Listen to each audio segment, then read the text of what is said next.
I created this spreadsheet for typical data center mechanical cooling systems to illustrate temperature changes through a typical system.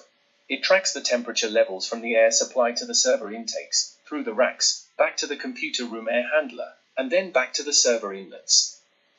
It also includes the temperatures of the chilled water from the CRAH to the chiller evaporator.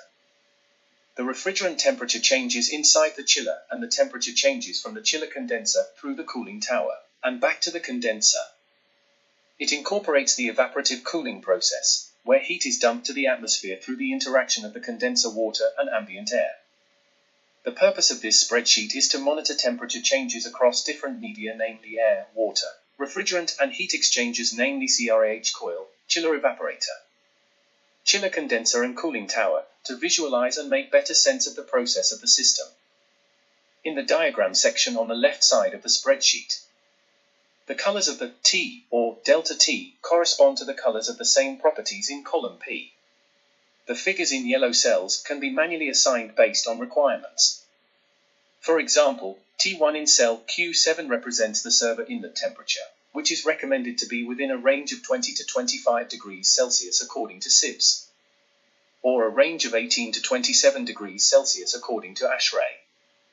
Columns K to M registered the log mean temperature difference LMTD for the temperatures of the corresponding heat exchanger. On the right-hand side, there are mass and energy balance calculations mainly related to sensible and latent heat. For example, for 250 numbers of 10 kilowatts racks, 25 numbers of 110 kilowatt CRAH units are needed if 0.5 degrees Celsius of insulation loss is considered, referring to delta T2 and delta T4. It follows that the size of the main pipe to serve this is estimated to be 200 millimeters diameter, and if the COP of the chiller is assigned in this case as 5.6, then the compressor power can be estimated. Then the condenser heat rejection, the water flow rate and the pipe size can also be estimated. Finally, the cooling tower. It is a bit tricky to work on a cooling tower, because the actual heat exchanging is an open, air-to-water contact process.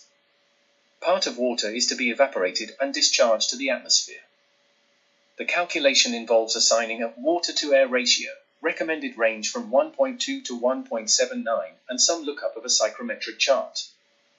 The actual data has to be from the manufacturer, but it does provide a quick and convenient tool to have an idea what data the cooling tower is likely to be. Lastly, it also showed that similar spreadsheets can be created to assist the engineering process of different cooling systems.